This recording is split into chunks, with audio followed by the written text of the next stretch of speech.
Hello guys, welcome back to D pharma concept. तो आज हम शुरू कर रहे हैं डी फार्म का सिलेबस। तो चलो वीडियो को स्टार्ट करते हैं। ये हमारा डी फार्म फर्स्ट ईयर का फार्मास्यूटिकल केमिस्ट्री ये सब्जेक्ट हम ले रहे हैं। उसमें chapter 1 introduction to pharmaceutical chemistry ये आज हम पढ़ाने वाले हैं। तो चलो स्टार्टिंग करते हैं। सबसे पहले सिलेबस देखते हैं क्या है। ये पीसीआई अप्रूव्ड डी फार्मेसी का सिलेबस है। इसमें चैप्टर 1 8 आवर्स में दिया है इन्होंने। तो इसमें देखते हैं क्या क्या है। पहले introduction to pharmaceutical chemistry. Pharmaceutical chemistry means क्या है, उसका इंट्रोडक्शन पहले हम जानेंगे, उसकी डेफिनेशन जानेंगे, फिर उसके बाद स्कोप एंड ऑब्जेक्टिव जानेंगे फार्मास्यूटिकल केमिस्ट्री का। फिर उसके बाद sources and type of errors क्या है, उसके सोर्स क्या है, उसके टाइप क्या है, फिर एक्यूरेसी क्या है, प्रिसीजन क्या है, सिग्निफिकेंट फिगर्स क्या है, ये सब हम इसमें पढ़ेंगे। उसके बाद थर्ड पॉइंट है impurities in pharmaceuticals. Impurities means क्या, उसके बाद source and effects of impurities in pharmacopoeial substances, importance of limit test क्या है, उसका क्या इंपॉर्टेंस है। फिर उसके बाद principle procedure of limit test of chloride, sulphate, ion, heavy metal and arsenic, इसका सब हम लिमिट टेस्ट देखेंगे, उसके प्रिंसिपल एंड प्रोसीजर सबके अलग अलग देखेंगे। तो आज के वीडियो हम इंट्रोडक्शन ऑफ फार्मास्यूटिकल केमिस्ट्री देखेंगे, स्कोप एंड ऑब्जेक्टिव देखेंगे। उसके बाद एरर्स के सोर्स एंड टाइप इतना हम देखेंगे। अगले वीडियो में हम एक्यूरेसी प्रिसीजन वो देखेंगे। तो चलो अभी स्टार्ट करते हैं वीडियो को। सबसे पहले हम जानते हैं कि फार्मास्यूटिकल केमिस्ट्री का डेफिनेशन क्या है। ये है हमारा पहला स्लाइड। तो pharmaceutical chemistry is a branch of chemistry focused on the design, synthesis and development. तो देखो, ये फार्मास्यूटिकल केमिस्ट्री की जो डेफिनेशन है ये 3 शब्दों पे आधारित है। Design, synthesis and development of pharmaceutical agent means drugs. ये 3 शब्द आपको याद रखने हैं, डिज़ाइन, सिंथेसिस एंड डेवलपमेंट। तो उसके बाद देखते हैं कि it is involve the studying the chemical properties, structural activity, relationship and mechanism of drug, ensuring their safety, efficacy and quality. ये फार्मास्यूटिकल केमिस्ट्री की डेफिनेशन है। और सिंप्लीफाई करके हम दूसरी भी डेफिनेशन यहाँ पे रखी है। Pharmaceutical chemistry is the study of drug design, synthesis and development. ये देखो, ये 3 शब्द इंपॉर्टेंट है। उसके बाद focusing on how drug interact with body and ensuring their safety, effectiveness and quality. ये है फार्मास्यूटिकल केमिस्ट्री की डेफिनेशन। तो इसमें क्या है कि ये डिज़ाइन, सिंथेसिस एंड डेवलपमेंट मतलब क्या है, इसका हम ज़रा ब्रीफली समझते हैं। डिज़ाइन मीन्स क्या है कि जो हमको अभी एक नया मॉलिक्यूल तैयार करना है, सिंथेसिस तैयार करना है, तो उससे पहले हम उसका डिज़ाइन करते हैं कि कैसे कैसे करना है, क्या वो सब प्लानिंग करते हैं। फिर सिंथेसिस मतलब क्या, जो एक्चुअल में प्रैक्टिकल जो हमने प्लानिंग किया है उसका प्रैक्टिकली अप्लाई करते हैं और वो ड्रग को सिंथेसिस करते हैं। तो यहाँ पे ड्रग बन गया, देखो अभी ये पाउडर फॉर्म में है या कुछ भी फॉर्म में होगा, लिक्विड फॉर्म में होगा, किसी भी गैस फॉर्म में होगा, किसी भी फॉर्म में होगा, ये तैयार हो गया। उसके बाद डेवलपमेंट मीन्स इसको अभी किस डोसेज फॉर्म में डेवलप कर सकते हैं हम, इसको अभी मैन्युफैक्चरिंग करने का ये मतलब ये डेवलपमेंट। तो ये समझ में आ गया। और हम ये किसका कर रहे हैं कि फार्मास्यूटिकल एजेंट मीन्स ड्रग का, जो कि हमको किसी भी डिसीज़ कंडीशन में पेशेंट को मिलेगा। फिर उसमें क्या क्या देखना है हमको, उसकी केमिकल प्रॉपर्टी, फिजिकल प्रॉपर्टी, इस ड्रग की केमिकल प्रॉपर्टी, फिजिकल प्रॉपर्टी, ये सब हमको देखना है। फिर उसके बाद स्ट्रक्चरल एक्टिविटी, रिलेशनशिप, अगर देखो इसका स्ट्रक्चर ऐसा कुछ होगा तो इसमें कहाँ कहाँ चेंजेस करने के बाद क्या क्या चेंजेस आएंगे इसके रिजल्ट में, कौन सा ये एरिया है वो किस डिसीज़ पे काम कर रहा है, ये सब हम स्ट्रक्चरल एक्टिविटी रिलेशनशिप में देखेंगे। फिर उसके बाद मैकेनिज्म ऑफ ड्रग, ये हमारे बॉडी में, ये हमारी बॉडी है देखो, तो ये बॉडी में हमारे ड्रग जाने के बाद वो मैकेनिज्म ऑफ एक्शन कैसे वो हमारे डिसीज़ को क्योर करेगा। इंश्योरिंग सेफ्टी, वो ड्रग सेफ़ है कि नहीं, वो इफ़ेक्टिव है और उसकी क्या क्वालिटी कैसी है, वो सब भी हमको इसमें देखना है। इसका मतलब है फार्मास्यूटिकल केमिस्ट्री डेफिनेशन। तो ये समझ में आई। तो हम अगला स्लाइड देखते हैं। इसमें है scope of pharmaceutical chemistry. Scope means क्या है कि यहाँ पे हमको स्कोप एंड ऑब्जेक्टिव ये दोनों हमको यहाँ पे देखने हैं। तो स्कोप और ऑब्जेक्टिव पहले ये समझते हैं कि स्कोप मीन्स क्या और ऑब्जेक्टिव मीन्स क्या है। तो स्कोप मीन्स क्या है, देखो अभी ये स्कोप है और ये ऑब्जेक्टिव है।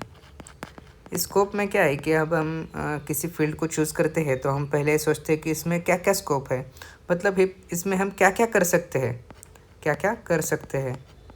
किस किस फील्ड में जा सकते हैं, ये होगा स्कोप का। और ऑब्जेक्टिव मीन्स क्या है कि ऑब्जेक्टिव मीन्स हम इसमें हमारा एम क्या है, उस एम को हम कैसे अचीव कर सकते हैं, ये तो हो गया ऑब्जेक्टिव इसका। तो चलो हम इसका फार्मास्यूटिकल केमिस्ट्री का स्कोप देखते हैं। अभी देखो, scope of pharmaceutical chemistry, drug discovery and design, it involves identifying new chemical entities and designing molecule with therapeutic potential. ये हो गया पहला स्कोप। ये होगा दूसरा स्कोप सिंथेसिस ऑफ ड्रग्स। पहले हम ड्रग डिस्कवरी कर सकते हैं, डिज़ाइन कर सकते हैं। ये हो गया एक फील्ड। मतलब कुछ लोग अगर ऐसा समझो कि 100 लोगों ने इसमें एडमिशन लिया है फार्मास्यूटिकल्स केमिस्ट्री में, अब वो कहाँ कहाँ जा सकते हैं, तो समझो 20 आदमी है लड़के, वो ड्रग डिस्कवरी एंड डिज़ाइन में चले गए, तो ये हो गए एक स्कोप। दूसरे 20 लड़के हैं वो इधर गए, synthesis of drug focuses on creating and developing drug compound through chemical process. Chemical process से हम ये ड्रग का सिंथेसिस कर सकते हैं। 2-4 केमिकल ले लिए, मिक्स कर दिया, कुछ कुछ कर दिया और एक कंपाउंड तैयार कर दिया, ये इसे बोलते हैं सिंथेसिस। ये सिंथेसिस हो गया। अगर 20 लोगों ने यहाँ पे स्कोप में जा गए, ये जो हो गया स्कोप। अगर अगले 20 लड़के ने स्ट्रक्चरल एक्टिविटी रिलेशनशिप मीन्स सार, studies how the chemical structure of drug affect it's biological activity. देखो ये सब ऐसा स्ट्रक्चर है कुछ, तो इस स्ट्रक्चर में कोई कोई कंपाउंड जुड़े हुए होंगे, तो वो ये भी स्टूडेंट ये स्टडी करेंगे कि ये कंपाउंड निकलने के बाद ये, तो इसमें क्या बायोलॉजिकल एक्टिविटी में इफेक्ट होगा, इसमें दूसरा कुछ ज्वाइंट करने के बाद ये स्ट्रक्चर है, इसमें कुछ दूसरा ज्वाइंट करने के बाद इसमें क्या फ़र्क आएगा बायोलॉजिकल एक्टिविटी में, ये सब ये भी स्टूडेंट यहाँ पे देखेंगे। फिर दूसरे भी स्टूडेंट यहाँ पे देखेंगे pharmaceutical analysis, it involve the testing and analysis of drug to ensure quality, safety and efficacy. अभी देखो ड्रग तो तैयार हो गया हमारा, ये समझो हमारा एक ड्रग है, पर ये इसकी क्वालिटी क्या है, इसकी सेफ्टी है कि नहीं, इसकी इफिकेसी कितनी है इस कोई डिसीज़ को क्योर करने की, ये हो गया फार्मास्यूटिकल एनालिसिस। फिर उसके बाद drug metabolism and pharmacokinetics, understanding how drug are absorb, distributed, metabolise and excreted in the body. अभी देखो ये तो हो गया, क्वालिटी, सेफ्टी एंड इफिकेसी तो हो गया। फिर उसके बाद ड्रग का हमारे बॉडी में जाने के बाद क्या क्या होता है, वो अच्छे से एब्सॉर्ब हो रहा है कि नहीं, डिस्ट्रीब्यूटेड हो रहा है कि नहीं, मेटाबोलाइज हो रहा है कि नहीं, एक्सक्रीशन, अगर हमने बॉडी में ड्रग ले लिया है, इसने ड्रग ले लिया है बॉडी में और वो एक्सक्रीट ही नहीं होगा बॉडी से, तो उसका क्या फ़ायदा है, वो जितना लिया है उसका अच्छे से एक्सक्रीट तो होना चाहिए ना, नहीं तो बॉडी में वो इकट्ठा हो जाएगा तो दूसरा ही डिसीज़ हो जाएगा, इसलिए वो भी स्टडी करना हमको पड़ता है, ये इसको भी स्कोप में आता है। अगला स्कोप है regulatory requirements, ensuring that the drug meet legal safety standard for approval and marketing. भी देखो हमने ड्रग तो तैयार कर लिया है, तो अभी ये मार्केट में लाने के लिए ये सेफ्टी के स्टैंडर्ड्स जो होते हैं ये फॉलो कर रहे हैं कि नहीं, ये भी देखना पड़ेगा। फिर ये स्कोप हो गया। अगला स्कोप क्या है, formulation development, working with pharmaceutical formulation to improve drug delivery and performance. अभी देखो कोई ड्रग है वो टैबलेट फॉर्म में तैयार किया है, देखो ये टैबलेट फॉर्म में जो तैयार किया है वो हर एक पेशेंट को तो यूज़ नहीं होगा, मतलब जो अभी बच्चे हैं या कोई अनकॉन्शियस पेशेंट है उनको क्या होगा, उनको तो ड्रग कैसे देंगे हम ओरल, वो तो बेहोश होते हैं, या छोटे बच्चे हैं उनको तो सॉलो का प्रॉब्लम है, तो वो फॉर्मुलेशन डेवलपमेंट में इसमें अभी वो देखेंगे कि अभी देखो ये ड्रग है वो इंजेक्शन फॉर्म में होगा तो क्या होगा, या आ सकता है कि इंजेक्शन फॉर्म में या गैस फॉर्म में आ सकता है क्या, यह अभी ये फॉर्मुलेशन डेवलपमेंट होगा। तो ये सब है वो जो स्कोप में आता है। तो ये हो गया पूरे स्कोप, आपको समझ में आ गया ना। स्कोप मीन्स हम जिस फील्ड में जाएंगे उसमें क्या क्या स्कोप है ये सब हम यहाँ पे देखेंगे। ये हो गए 7 स्कोप, ये आपको एग्ज़ाम में लिख के आना है ऐसे कि ऐसे। तो चलो अगला स्लाइड देखते हैं। उसके बाद हम देखने वाले ऑब्जेक्टिव ऑफ फार्मास्यूटिकल केमिस्ट्री। अभी हमारा ऑब्जेक्टिव क्या है, मतलब हमारा मेन एम क्या है ये फार्मास्यूटिकल केमिस्ट्री का, तो हम इस वीडियो देखते हैं। To understand the drug chemistry, हमको ड्रग की केमिस्ट्री अंडरस्टैंड करनी है, ये हमारा एम है। एम मीन्स ऑब्जेक्टिव, ऐसे ध्यान में रखो। Study the chemical structure and properties of drug and how this relate to their biological effects. हमको इसके केमिकल स्ट्रक्चर का अभ्यास करना है, फिर उसके बाद how this drug are related their biological effect, फिर उसके बाद ये बायोलॉजिकल इफेक्ट कैसे देते हैं ये भी हमको देखना है। उसके बाद to develop a new drug, हमको अभी क्या करना है कि हमारा एम क्या है, अभी एक ये ड्रग तो तैयार हो गया है, अभी ये ड्रग तैयार होने के बाद उसमें कुछ नेगेटिव बातें भी होंगी, इसके कुछ साइड इफ़ेक्ट होंगे, तो इससे सिमिलर इसके साइड इफ़ेक्ट वगैरह कम करके हम एक न्यू ड्रग डेवलप कर सकते हैं, हमारा एम हो गया। Design and synthesis of new therapeutic agent that are effective in treating disease, जो डिसीज़ को हम ट्रीट कर सकते हैं।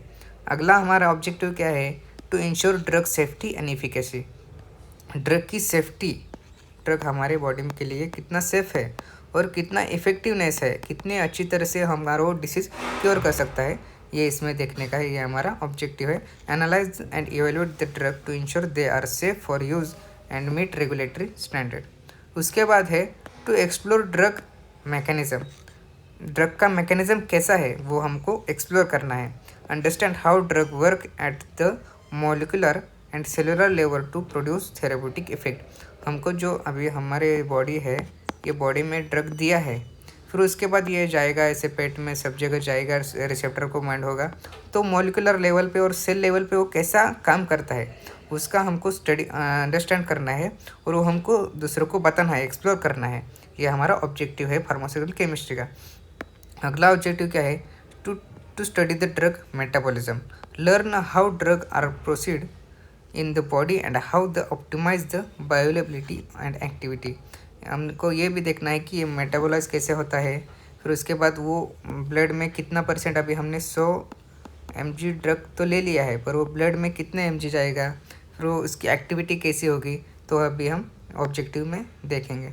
उसके बाद है to maintain quality control, apply analytical techniques to test the purity and potency of drug throughout their development production, उसकी हमको क्वालिटी कंट्रोल भी देखनी है, ये हमारा हो गया ऑब्जेक्टिव। ये हमारा अगला देखते हैं डेफिनेशन ऑफ एरर्स, अभी एरर्स क्या है ये हमको इस स्लाइड में देखना है। तो अभी देखो एरर्स का सिंपल डेफिनेशन क्या है, errors in pharmaceutical chemistry refer to difference between actual value and the measured value when conducting experiment test और एनालिसिस, ये इसका डेफिनेशन है, एरर्स का एक सिंपल डेफिनेशन है। तो अभी हम एक एग्जांपल से इसे समझते हैं।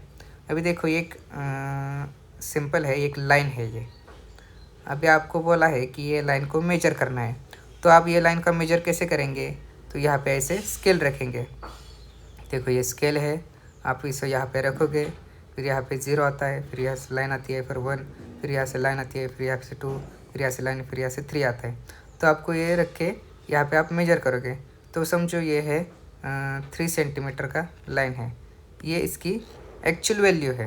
पर कोई स्टूडेंट आ गया और यहाँ पे देखो एक ऐसी लाइन है, पर आपको स्केल तो मालूम है, स्केल में है ना ऐसे यहाँ पहले 0 होता है, फिर 1 होता है, फिर 2 होता है, फिर 3 होता है, फिर कोई बच्चा क्या करेगा, इसकी जो ये ऐसी स्केल है और एक यहाँ पे है, 0 यहाँ पे, तो कोई कोई बच्चे क्या करते हैं, एक है ना इसके एंड पॉइंट पे रखते हैं और यहाँ से गिनती चालू करते हैं और वहाँ से मेजर करते हैं, फिर ये फिर इसका डिफरेंस आ जाएगा ना, क्योंकि हम क्या करते हैं ऑफिशियली कि 0 है ना, 0 इसके एंड पॉइंट पे रखते हैं, 0 से इधर 1 सेंटीमीटर होगा, इधर 2 सेंटीमीटर, पर कोई कोई बच्चे क्या करते हैं, ये एंड पॉइंट है ना, इधर 1 संख्या रखते हैं और इधर 2, और ये डिस्टेंस होगा ना, वो बोलते हैं कि ये 2 सेंटीमीटर है। तो अभी आप बोलो कि ये एरर है कि नहीं, तो इससे हमको एरर समझते हैं। तो इसके है ना एरर के सोर्सेस क्या क्या है वो हम इस वीडियो में देखने वाले हैं। तो चलो हम इस एरर के सोर्सेस देखते हैं। आपको ये एरर समझ में आ गया कि नहीं, अगर कोई प्रॉब्लम हो तो आप मुझे कमेंट बॉक्स में कर दीजिए, मैं उसका आंसर दे दूँगा आपको। अभी errors in measurement can occur from various sources which affect the result of experiment. The main sources are, main sources क्या है एरर्स के, तो पहला है instrumental error, this error happen due to the faulty और इम्प्रॉपर कैलिब्रेटेड इंस्ट्रूमेंट। इसका हम example देखते हैं, एग्जांपल से हमको ये समझ में आएगा। एग्जांपल क्या है कि a balance that is not calibrated correctly will show wrong weights. अगर देखो ये एक वज़न करने का कांटा है, इसके ऊपर आप खड़े रह गए तो ये दिखाएगा 50 kg, हाँ, फिर यहाँ पे दूसरा कोई खड़ा है सेम वज़न का, सॉरी पतला खड़ा है, और यहाँ पे 60 kg दिखा रहा है। तो आप तो कंफ्यूज हो जाएंगे, ये तो मोटा लग रहा है, ये सॉरी ये तो पतला, सॉरी ये तो मोटा है, फिर इसका वज़न 50 किलो है, और ये जो बहुत पतला है उसका वज़न 60 kg का कैसे है।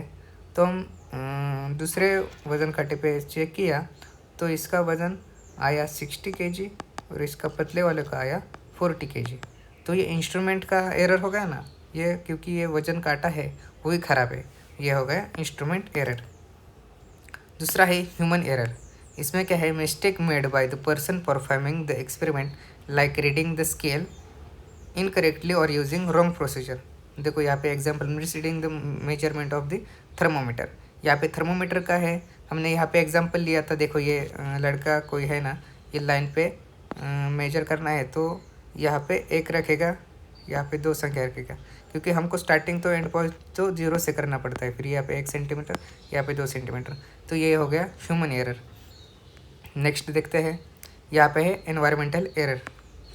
एनवायरनमेंट का क्या इफेक्ट होता है एरर में, तो ये देखते हैं। External condition like temperature, humidity and pressure can affect the accuracy of measurement. देखो यहाँ पे टेम्परेचर है, ह्यूमिडिटी है, प्रेशर है, ये भी हमको एरर में लाता है। उसका एग्जांपल देखते हैं। Temperature variation in lab affecting the measurement of liquid. अगर देखो सर्दी का मौसम है, वहाँ पे बहुत ठंडी होती है, कोल्ड वातावरण होता है, और गर्मी का मौसम है, वहाँ पे बहुत हॉट वातावरण होता है। ये भी हमारा इफ़ेक्ट करते हैं मेजरमेंट ऑफ लिक्विड के। ये इन्वायरमेंटल एरर हो गया।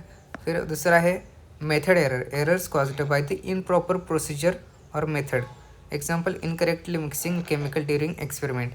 देखो हमको यहाँ पे अभी ये है कि NaCl ऐड करना है वाटर में, ऐसा प्रोसीजर में लिखा है। उसके बाद इसको हीट करना है, फिर उसको कूल करना है, ऐसी प्रोसीजर होती है।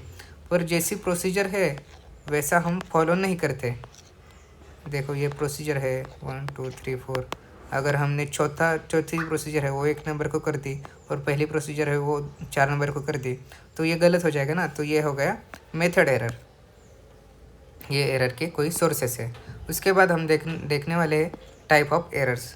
ये आपको समझ में आए ना, method of errors. Total 4 method है। Instrumental method, human instrumental error, human error, environmental error, method error. फिर उसके बाद देख रहे हैं हम type of errors. The main type of errors in pharmaceutical chemistry are. 2 type के एरर्स है। डिटर्मिनेशन एरर, ये पहला टाइप हो गया, और दूसरा इनडिटर्मिनेशन एरर, ये दूसरा टाइप हो गया। इसमें देखते हैं डिटर्मिनेशन एरर में सिस्टेमेटिक एरर भी कहते हैं इसे। इसका डेफिनेशन क्या है, this error occurs consistently and can be traced back to specific causes. They are predictable and can often be corrected. अभी इसका टाइप क्या देखते हैं, systematic error occur due to the faulty in instrument और measurement technique. इसका example से हम ये समझते हैं। एग्जांपल हमेशा याद रखना, क्योंकि इससे हमको कंसेप्ट ईजिली हमको कंसेप्ट क्लियर हो जाती है, और एग्जाम में भी हम एग्जांपल लिखे ना तो हमको अच्छे मार्क आते हैं। इसका एग्जांपल क्या है, a balance consistently giving reading that are 2 grams too high because it is not calibrated properly। ये हमको देखो ये बैलेंस है, इसमें क्या लिखा है, balance consistently giving reading that are 2 grams too high.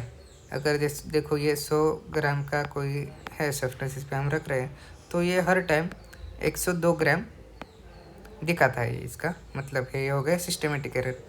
दूसरा है constant error, remain the same in every experiment or measurement and affects all result in the same way। Example क्या है, a pipette that always deliver 1 ml less than it should। मतलब हम 10 ml हमको लेना है, पर ये always 1 ml लेस देता है, मतलब यह always हमको 9 ml देता है। तो ये हो गया कांस्टेंट एरर, और ये हो गया सिस्टेमेटिक एरर। इसके बाद अगला देखते हैं स्लाइड। यहाँ पे क्या है कि indetermination error, random error. Definition क्या है, this errors occurs randomly and unpredictable. They arise from unknown और uncontrollable factors and can't be completely eliminated. इसके टाइप क्या है, रैंडम एरर और एक्सीडेंटल एरर। अभी यहाँ पे क्या है, fluctuations in measurement caused by random variations in the environment और द एक्सपेरिमेंट्स टेक्निक। एग्जाम्पल से हम समझते हैं slides variation in reading the volume of liquid in measuring cylinder. ये हो गया रैंडम एरर। और एक्सीडेंटल एरर क्या है? ऑकर्स ड्यू टू सडन और अनएक्सपेक्टेड चेंजेस और event during the experiment. A sudden temperature change in lab that temporarily affect the measurement of accuracy. ये accidental error हो गया। तो एक्यूरेसी प्रिसीजन है वो हम अगले वीडियो में देखेंगे। आज हमने इतना देखा है, देखते हैं सिलेबस कॉपी में। आज हमने देखा है introduction to pharmaceutical chemistry, scope and objective देखा है। स्कोप मतलब हमको किस किस फील्ड में क्या क्या है, स्कोप मीन्स, और ऑब्जेक्टिव मीन्स हमारा एम क्या है। ये डिफरेंस आप जान लो, फिर उसके बाद ये याद रखने के लिए अच्छा है। फिर हमने देखा sources and type of errors. Errors क्या है, एरर्स के कितने सोर्स है और कितने टाइप है, ये हम वीडियो में देखें। अगली वीडियो में एक्यूरेसी प्रोसीजर सिग्निफिकेंट फिगर्स, ये हम अगली वीडियो में देखेंगे। तो चलो बाय बाय दोस्तों, मिलते हैं अगली वीडियो में।